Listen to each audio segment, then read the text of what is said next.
Hello, Babar. Thank you very much for this warm introduction. My name is Dmitry Fedotov. I am a founder and CEO of Multichannel Group. And what we do here is very fascinating. We apply artificial intelligence in order to enhance our customers' marketing campaigns. Uh, we are using a lot of smart algorithms and technologies that we have developed ourselves here. And today I would like to talk about ways how we actually target the audience and what are the trends in this area. Many of you have been worried about intrusion into your personal life. Big NSA scandals recently, and a lot of buzz about companies and government collecting all kinds of information about people without them knowing that.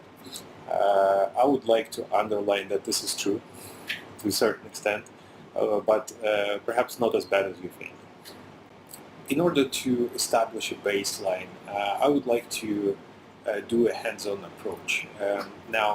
Most of the viewers of this interview, I assume, are using smartphones. I think the biggest platforms currently trending are Android and iOS devices. I'll be concentrating on those. Now, using this link here, you can go ahead and look up where you have been through the past few days. You can look up a location history of your iPhone or Android device. And based on this, the following, what I'm going to share with you, will make a lot more sense.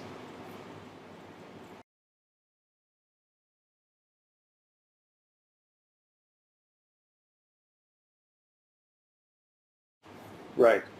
Many people don't imagine how uh, targeting works and how precise can we currently target the right audience, especially given this technology in mobile. Um, we have discovered ways to target people that are passing a certain location on work days. So, for example, if you are on your way to work on a daily basis and you are passing a convenience store that is, let's say, selling takeaway coffee, we can target exactly you or people like you on your way to work, because we know that on a daily basis your daily routine starts with passing of this convenience store. Okay, a practical example. Um, Currently, we are able to target a person based on um, which days this person passes a certain convenience store. For example, if you are going to work Monday to Friday, every day at 8 a.m., we can target you exactly at this time when you are passing this convenience store. Okay? We can track your habits using your own devices. Your own devices, as we have just discovered previously, um, can basically spy on you.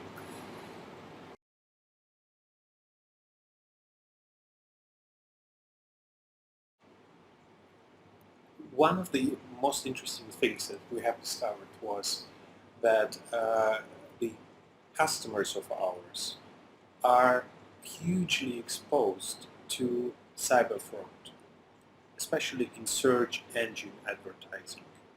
We discovered that there are a number of cyber gangs, what we might call them, that take a sector of a random website that they create, put a AdSense or other advertising platforms um, ads into this space, and then hire, or they already have, an army of clickers that just click on these ads, close the window, go back, click on another ad, and so on and so forth. In extreme scenarios, we have discovered that up to 60% of the budget might be wasted on this. And surprisingly, we have been um, impressed that the publishers do not really approach this problem head on.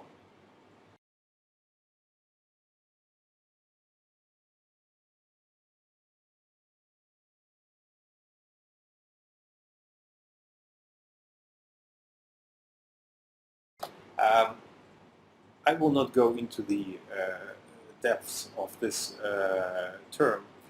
I would rather prefer to talk about what is going to happen with big data.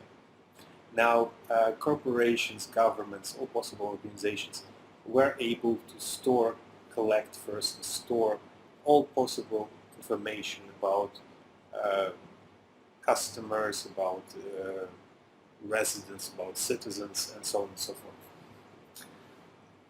The thing is that collecting and storing data doesn't really bring you any benefit. So this collection of big data is not a purpose. It is this data must be applicable. You must be able to apply this data to your own benefit. I think the companies will start collecting less information, but this information will be much more relevant.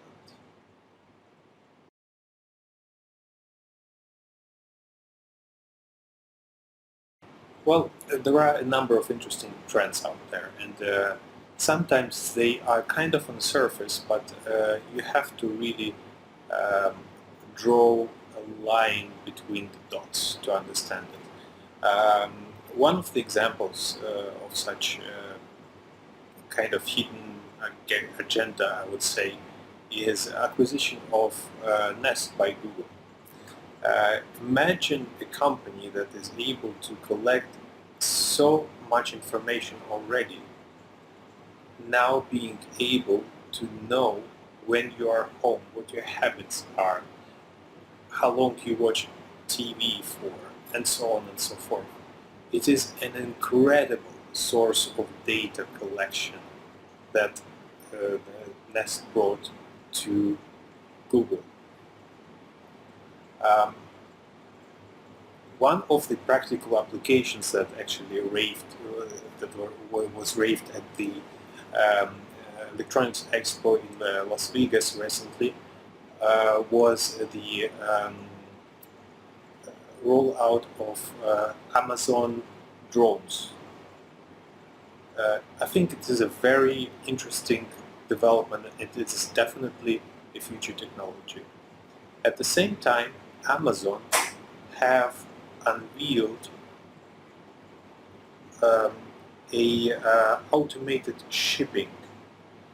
Basically, you will receive goods, books, whatever you're usually buying, before you even order it.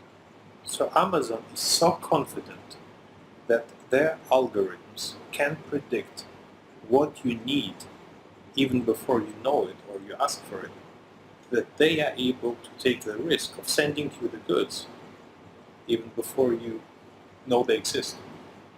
Isn't that amazing?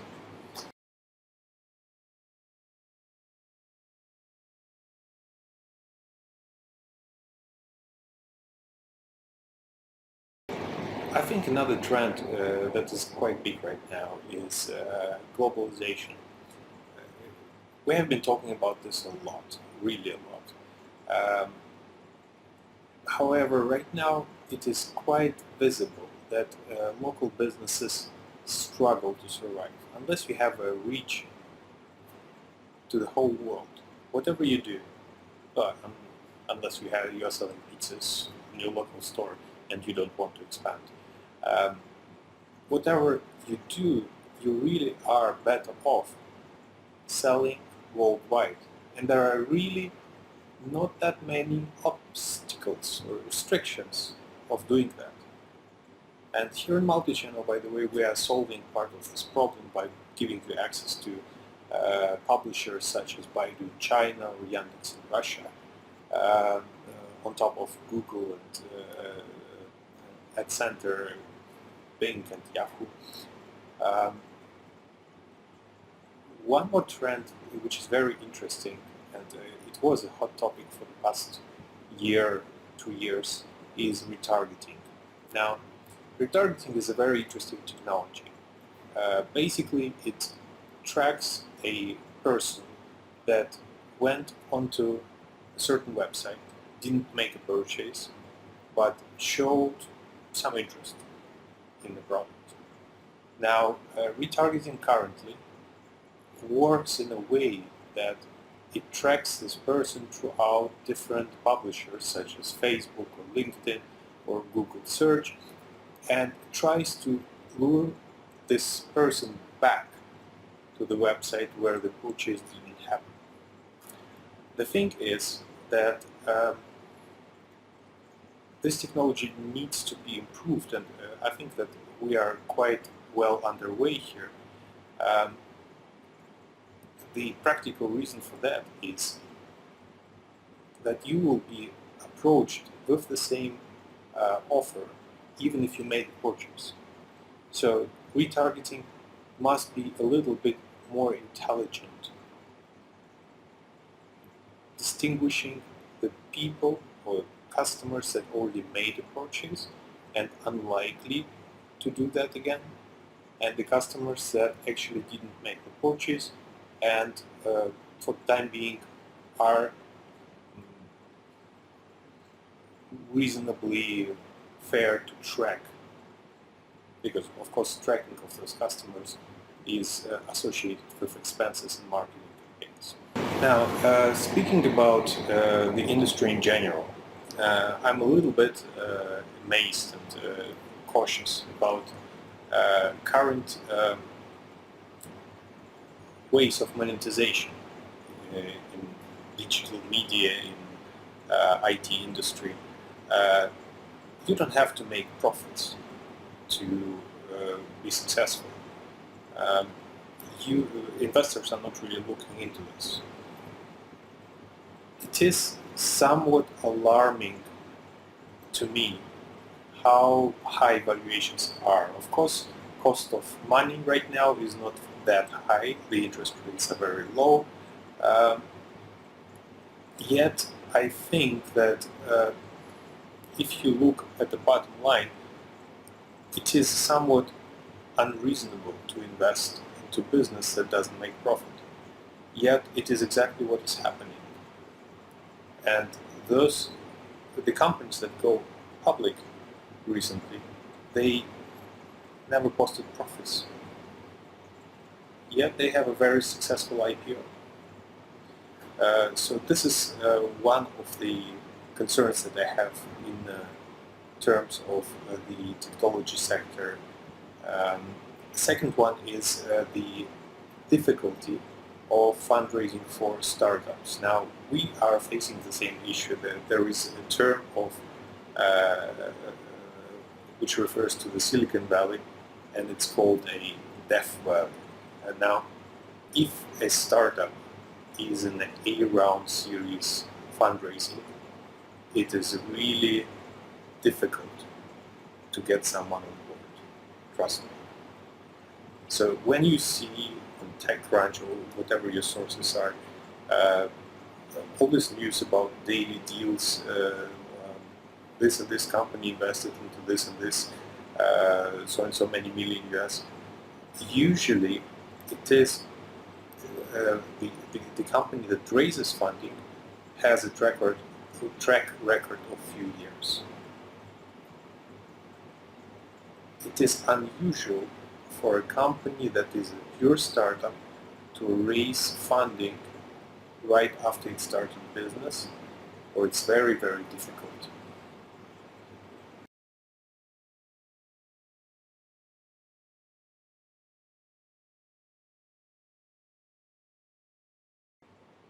Absolutely. If any of your viewers are interested in investment in highly intelligent and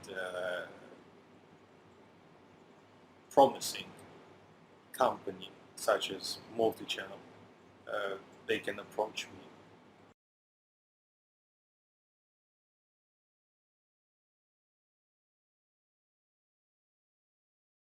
Thank you very much for this opportunity.